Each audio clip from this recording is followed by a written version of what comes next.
നമസ്കാരം, ഞാൻ ബിജീഷ് ഉള്ളൂർ. നമുക്ക് Nifty, bank Nifty, fin Nifty ഇതെന്തൊക്കെയാണ് സംഭവിച്ചിരിക്കുന്നത്? വരും ദിവസങ്ങളായാലും ഈ ഒരു ട്രെൻഡ് നമുക്കത് എങ്ങനെ മാനേജ് ചെയ്യാം?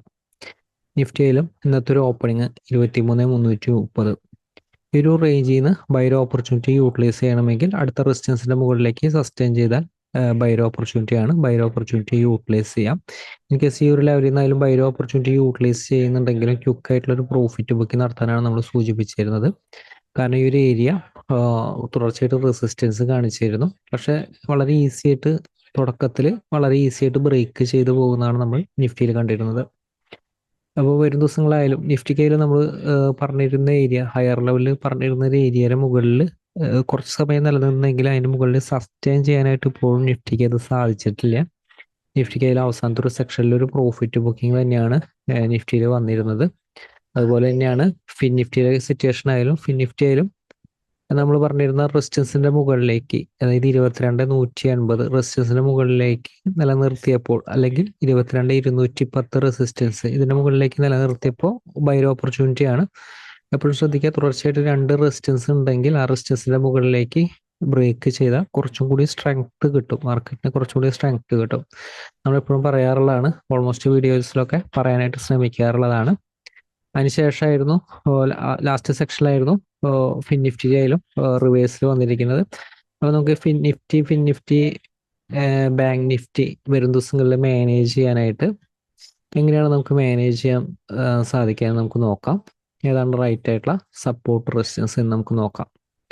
നിഫ്റ്റി ആയാലും കുറച്ച് ദിവസമായി ഈ ഒരു ഏരിയയിൽ സ്ട്രഗിൾ ചെയ്ത് നിലനിൽക്കുന്നുണ്ട്. ഈ ഒരു ഏരിയയിൽ നിന്ന് മുകളിലേക്ക് സസ്റ്റെയിൻ ചെയ്യാനായിട്ട് സാധിക്കുന്നില്ല. അതുപോലെ തന്നെ താഴത്തേക്കും 23,200 താഴത്തേക്കും നിഫ്റ്റിക്ക് നിലനിർത്താനായിട്ട് സാധിക്കുന്നില്ല. അപ്പോൾ നിഫ്റ്റിക്കായാലും ആ ഒരു റേഞ്ചിന്റെ അടുത്താണ് സ്ട്രോങ് ആയിട്ടുള്ള സപ്പോർട്ടായിട്ട് കാണുന്നത്. നിഫ്റ്റിനായാലും വരും ദിവസങ്ങളിൽ മാനേജ് ചെയ്യുമ്പോൾ നമ്മൾ 22,200 സപ്പോർട്ട് നൽകിയിരുന്നത്. പക്ഷെ വരും ദിവസങ്ങളായാലും 23,230 ഇമ്പോർട്ടൻറ്റ് സപ്പോർട്ടായിട്ട് നിലനിൽക്കാൻ സാധ്യതയുണ്ട്. അപ്പോൾ 22,230 മേജർ ആയിട്ടുള്ളൊരു സപ്പോർട്ട് വരുന്നത്. 23,230 22,000 അല്ല, 23,230 ഇതാണ് സപ്പോർട്ട് വരുന്നത്. അപ്പോൾ ഇത് ഈ ഒരു ലെവൽ തന്നെയാണ് ആ ഒരു സപ്പോർട്ടായിട്ട് ആക്ട് ചെയ്യുന്ന ഒരു ഏരിയ. അപ്പോൾ 22,230 ഒരു താഴെ ഓപ്പൺ ചെയ്താൽ വീക്ക്നെസ് ആണ്. ചെറിയ ടൈം ഫ്രെയിമിലെ ലോ താഴത്തേക്ക് ബ്രേക്ക് ചെയ്യാനായിട്ട് വെയിറ്റ് ചെയ്യുക, ഷോർട്ട്സിന്റെ ഓപ്പർച്യൂണിറ്റി യൂട്ടിലൈസ് ചെയ്യാനായിട്ട്. ഇവിടെ സപ്പോർട്ട് ഉണ്ട്, 23,200 എന്ന് പറയുന്ന ഒരു സപ്പോർട്ട് ഉണ്ട്. പക്ഷെ അത് അത്ര ഇമ്പോർട്ടൻ്റ് ആയിട്ട് വർക്ക് ചെയ്യാൻ സാധ്യത കുറവാണ്. ഇനി ഇതിന്റെ താഴത്തേക്ക് നിലനിർത്തി കഴിഞ്ഞാൽ വീക്ക്നെസ് ആണ്. ഈ ഒരു സപ്പോർട്ട് വളരെ ഈസി ആയിട്ട് ബ്രേക്ക് ചെയ്യാൻ സാധ്യതയുണ്ട്. പക്ഷെ ഇവിടെ ഒരു സപ്പോർട്ട് ഉണ്ട് എന്ന് മനസ്സിലാക്കിയാൽ മതി. ഇൻ കേസ് ഇവിടെ ഹോൾഡ് ചെയ്യുന്നുണ്ടെങ്കിൽ പ്രോഫിറ്റ് ബുക്ക് ചെയ്ത് മാറുക. ഇൻ കേസ് ഈ ഒരു സപ്പോർട്ട് വീണ്ടും ബ്രേക്ക് ചെയ്താൽ ഷോർട്ട്സിന്റെ ഓപ്പർച്യൂണിറ്റി യൂട്ടിലൈസ് ചെയ്യാം. ഓപ്പൺ ചെയ്യുന്നത് 22,230 സപ്പോർട്ട് ഹോൾഡ് ചെയ്തിട്ടാണെങ്കിൽ ബൈർ ഓപ്പർച്യൂണിറ്റിക്കാണ് സാധ്യത. ബൈർ ഓപ്പർച്യൂണിറ്റി കിട്ടിക്കഴിഞ്ഞാൽ യൂട്ടിലൈസ് ചെയ്യാം. പക്ഷെ പ്രത്യേകം ശ്രദ്ധിക്കുക, ഈ ഒരു ലെവല് ട്രെൻഡ് റിവേഴ്സൽ ഏരിയ ആണ്. അപ്പോൾ അതുകൊണ്ട് തന്നെ 23,230 സ്റ്റോപ്പ് ലോസ് പ്ലേസ് ചെയ്തുകൊണ്ടായിരിക്കണം ബൈർ ഓപ്പർച്യൂണിറ്റി യൂട്ടിലൈസ് ചെയ്യേണ്ടത്. ഇതിന്റെ താഴെ നിലനിർത്തി കഴിഞ്ഞാൽ കൂടുതൽ വീക്ക്നെസ് ആണ്, ലോവർ ലെവലെ സപ്പോർട്ടുകൾ ടെസ്റ്റ് ചെയ്യും.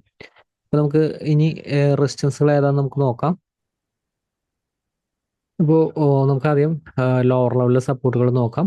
ലോവർ ലെവലിലെ സപ്പോർട്ട് കാണുന്നത് നിഫ്റ്റിക്കായാലും 23,230 താഴെ 200 ഹോൾഡ് ചെയ്യുന്നുണ്ടോ നോക്കുക. 200 ബ്രേക്ക് ചെയ്താൽ 150 സപ്പോർട്ടാണ്. 150 താഴെ നമ്മൾ പറഞ്ഞിരിക്കുന്ന 23,100 താഴെയാണ് ഇനി അടുത്ത സപ്പോർട്ട്, നല്ല സപ്പോർട്ട്. അതായത് 23,230 താഴെ നിലനിർത്തി കഴിഞ്ഞാൽ നിഫ്റ്റി 23,100 അടുത്തേക്ക് ടെസ്റ്റ് ചെയ്യാനുള്ളൊരു സാധ്യത കൂടുതലാണ്. ഇപ്പൊ കഴിഞ്ഞ ദിവസം നൽകിയിരിക്കുന്ന 23,075 ഇതാണ് ലോവർ ലെവൽ സപ്പോർട്ട്. അതിനുശേഷം നമ്മൾ കഴിഞ്ഞ ദിവസം നൽകിയിരിക്കുന്ന സപ്പോർട്ടുകൾ ഫോളോ ചെയ്യുക. ഇൻ കേസ് നിഫ്റ്റി ഓപ്പൺ ചെയ്യുന്നത് 23,330 റെസിസ്റ്റൻസ് ബ്രേക്ക് ചെയ്തിട്ടാണ് ഇതിന്റെ ഒരു മുകളിലാണെങ്കിൽ ബൈർ ഓപ്പർച്യൂണിറ്റി കിട്ടിയ യൂട്ടിലൈസ് ചെയ്യാം. പക്ഷെ 23,385 ഇന്നത്തെ മാർക്കറ്റിന്റെ ഒരു മൊമെന്റം പോലെ ഈസി ആയിട്ട് ഈ റെസിസ്റ്റൻസുകൾ ബ്രേക്ക് ചെയ്യുന്നുണ്ടെങ്കിൽ മാത്രം ഹോൾഡ് ചെയ്യുക. അല്ലെങ്കിൽ ഈ രീതി ഈ ലെവൽ എത്തുമ്പോൾ കൺജസ്റ്റഡ് ആയിട്ട് ക്യാൻഡിൽ നിലനിൽക്കുന്നുണ്ടെങ്കിൽ ക്വിക്കായിട്ട് പ്രോഫിറ്റ് ബുക്കിംഗ് നടത്തുക. ഇപ്പോൾ നിഫ്റ്റിയിൽ ഓപ്പൺ ചെയ്യുന്നത് റെസിസ്റ്റൻസിന്റെ മുകളിലാണ്, അല്ലെങ്കിൽ 23,410 റെസിസ്റ്റൻസിന്റെ മുകളിലാണെങ്കിൽ 410-440 എന്ന് പറയുന്ന റേഞ്ച് എങ്ങോട്ട് ബ്രേക്ക് ചെയ്യുന്നു ആ ഒരു ഏരിയയിലേക്ക് പോകാവുന്നതാണ്. ഈ രണ്ട് റേഞ്ചിന്റെ ഇടയിൽ നിൽക്കുമ്പോൾ ബൈർ ഓപ്പർച്യൂണിറ്റി ഷോർട്ട്സിന്റെ ഓപ്പർച്യൂണിറ്റി യൂട്ടിലൈസ് ചെയ്യരുത്. ഏതെങ്കിലും ഒരു ലെവലിലേക്ക് ബ്രേക്ക് ചെയ്ത് പോകണം. അപ്പം അതുപോലെ തന്നെ ഓപ്പൺ ചെയ്യുന്ന ഗ്യാപ്പ് അപ്പ് ഓപ്പണിംഗ് ആണ് 23,410 താഴെയാണ്. പ്രത്യേകം ശ്രദ്ധിക്കുക, ഈ പറയുന്നത് റെസിസ്റ്റൻസിന്റെ താഴെയാണ്. ചെറിയ ടൈമിലെ ഷോർട്ട്സ് ആൻഡ് ഓപ്പർച്യൂണിറ്റി വന്നാലും ഷോർട്ട്സ് ആൻഡ് ഓപ്പർച്യൂണിറ്റിക്ക് ഇമ്പോർട്ടൻറ്റ് കൊടുക്കേണ്ടത് 23,385 താഴെ ഒരു ക്യാൻഡിൽ ക്ലോസ് ചെയ്യുമ്പോഴാണ്. കാരണം ഈ ഒരു രണ്ട് ഏരിയ സപ്പോർട്ട് റെസിസ്റ്റൻസ് ആയിട്ട് നിലനിൽക്കാനായിട്ട് സാധ്യതയുണ്ട്. അപ്പോൾ അതുകൊണ്ട് ഇതിന്റെ താഴത്തേക്ക് ഒരു ക്യാൻഡിൽ ക്ലോസ് ചെയ്താൽ ഷോർട്ട്സ് ആൻഡ് ഓപ്പർച്യൂണിറ്റി യൂട്ടിലൈസ് ചെയ്യാം. 330 സപ്പോർട്ട്. ഓപ്പൺ ചെയ്യുന്ന ഗ്യാപ്പ് അപ്പ് ഓപ്പണിംഗ് ആണ് 23,330 താഴെയാണെങ്കിൽ ഷോർട്ട് സെല്ലിനാണ് സാധ്യത. അതേപോലെ തന്നെ 330 മുകളിലാണെങ്കിൽ ബൈക്കാണ് സാധ്യത. അടുത്ത റെസിസ്റ്റൻസ് 385. ഇവിടെ തൊട്ടടുത്താണ് റെസിസ്റ്റൻസ് ഇട്ടിരിക്കുന്നത്. കാരണം ഇത് ഇങ്ങനത്തെ ഒരു ഏരിയ ആണ്, മാർക്കറ്റിൽ ഇങ്ങനത്തെ ഒരു കൺജസ്റ്റഡ് ആയിട്ടുള്ള ഒരു ഏരിയ ആണ്. കാരണം കഴിഞ്ഞ ദിവസങ്ങളിലൊക്കെ മാർക്കറ്റ് ഈ ഒരു ഏരിയയിൽ നിൽക്കുമ്പോൾ എങ്ങനെയാണ് വർക്ക് ചെയ്യാന്ന് പറയാനായിട്ട് സാധിക്കില്ല. അപ്പോൾ ആ റെസിസ്റ്റൻസിന് മുകളിലേക്ക് സസ്റ്റെയിൻ ചെയ്താൽ സ്ട്രെങ്ത് ഉണ്ട് എന്നുള്ള രീതിയിൽ തിരിച്ച് താഴോട്ട് ബ്രേക്ക് ചെയ്താൽ, രണ്ട് റെസിസ്റ്റൻസിന്റെ താഴത്തേക്ക് ബ്രേക്ക് ചെയ്താൽ വീക്ക്നെസ് ആണ്, പ്രോഫിറ്റ് ബുക്കിംഗ് സ്റ്റാർട്ട് ചെയ്യുമെന്ന് മനസ്സിലാക്കാം. അതായത് ഓപ്പൺ ചെയ്യുന്നത് 23,410 റെസിസ്റ്റൻസിന്റെ മുകളിലാണ്. 23,385 ബ്രേക്ക് ചെയ്താൽ ഷോർട്ട് സെല്ല് യൂട്ടിലൈസ് ചെയ്യാവുന്നതാണ്. ഇതേ രീതിയിൽ നിഫ്റ്റിനെ മാനേജ് ചെയ്യുക. നമുക്ക് ഫിൻ നിഫ്റ്റിയിൽ മാനേജ് ചെയ്യാനുള്ള സപ്പോർട്ട് റെസിസ്റ്റൻസ് നമുക്ക് നോക്കാം. ഫിൻ നിഫ്റ്റിനെ മാനേജ് ചെയ്യുമ്പോഴും ശ്രദ്ധിക്കുക, സപ്പോർട്ട് റെസിസ്റ്റൻസ് മാനേജ് ചെയ്യേണ്ട രീതി ശ്രദ്ധിക്കുക. എനിക്ക് ഓപ്പൺ ചെയ്യുന്ന ഗ്യാപ്പ് അപ്പ് ഓപ്പണിംഗ് ആണ് 23,375 മുകളിലാണെങ്കിൽ ബൈർ ഓപ്പർച്യൂണിറ്റി യൂട്ടിലൈസ് ചെയ്യുമ്പോൾ സ്റ്റോപ്പ് ലൂസ് 23,310 ആണ്. പ്രത്യേകം ശ്രദ്ധിക്കുക. ഇൻ കേസ് ഈ ഒരു റേഞ്ചിൽ ബൈർ ഓപ്പർച്യൂണിറ്റി യൂട്ടിലൈസ് ചെയ്താലും പ്രത്യേകം ശ്രദ്ധിക്കുക, ഷോർട്ട്സ് ആൻഡ് ഓപ്പർച്യൂണിറ്റി 23,310 ഒരു താഴെ ക്ലോസ് ചെയ്താൽ, ഒരു ക്യാൻഡിൽ ക്ലോസ് ചെയ്താലാണ് സാധ്യത. ഇതിൻ്റെ ഒരു മുകളിൽ ഓപ്പൺ ചെയ്തു, അതിനുശേഷം പ്രോഫിറ്റ് ബുക്കിംഗ് വന്ന് 310 ഒരു താഴത്തേക്ക് ഉടനെ ഒരു ക്യാൻഡിൽ ക്ലോസ് ചെയ്ത ഷോർട്ട്സ് ആൻഡ് ഓപ്പർച്യൂണിറ്റി യൂട്ടിലൈസ് ചെയ്യാം. അടുത്ത സപ്പോർട്ട് ഈസി ആയിട്ട് ടെസ്റ്റ് ചെയ്യും 22,238. ഓപ്പൺ ചെയ്യുന്ന ഗ്യാപ്പ് അപ്പ് ഓപ്പണിംഗ് ആണ് 22,238 മുകളിലാണെങ്കിൽ ബൈക്കാണ് സാധ്യത. ബൈർ ഓപ്പർച്യൂണിറ്റി യൂട്ടിലൈസ് ചെയ്യാം 22,310. അടുത്ത റെസിസ്റ്റൻസ് 310-375 എന്ന് പറയുന്നത് ഒരു റേഞ്ച് ആണ്, റെസിസ്റ്റൻസ് റേഞ്ച് ആണ്. അതുപോലെ തന്നെ ഓപ്പൺ ചെയ്യുന്ന ഗ്യാപ് ഡൗൺ ഓപ്പണിംഗ് ആണ് 22,140 താഴെയാണെങ്കിൽ വീക്ക്നെസ് ആണ്. 100 ബ്രേക്ക് ചെയ്താൽ ഈ ഒരു രണ്ട് റേഞ്ചിലാണെങ്കിൽ, അതായത് 100-140 രണ്ട് റേഞ്ചിലാണെങ്കിൽ ഏതെങ്കിലും ഒരു റേഞ്ചിലേക്ക് ബ്രേക്ക് ചെയ്യാനായിട്ട് വെയിറ്റ് ചെയ്യുക. അതിനുശേഷം ഷോർട്ട് സെല്ലിന്റെ ബൈർ ഓപ്പർച്യൂണിറ്റി യൂട്ടിലൈസ് ചെയ്യാം. 22,100 താഴെ ഓപ്പൺ ചെയ്താൽ വീക്ക്നെസ് ആണ്. ക്വിക്കായിട്ടുള്ള ഒരു ഫാള് മാർക്കറ്റിൽ വരും. 22,020 അടുത്തേക്ക് ടെസ്റ്റ് ചെയ്യും. ലോവർ ലെവല് മുൻപ് നൽകിയിരിക്കുന്ന ഒരു സപ്പോർട്ടുകൾ ഫോളോ ചെയ്യുക. നമുക്ക് ബാങ്ക് നിഫ്റ്റി നോക്കാം. അതുപോലെ തന്നെ ബാങ്ക് നിഫ്റ്റി ആയാലും നമുക്ക് മാനേജ് ചെയ്യാനുള്ള സപ്പോർട്ട് റെസിസ്റ്റൻസ് ഏതാ നമുക്ക് നോക്കാം.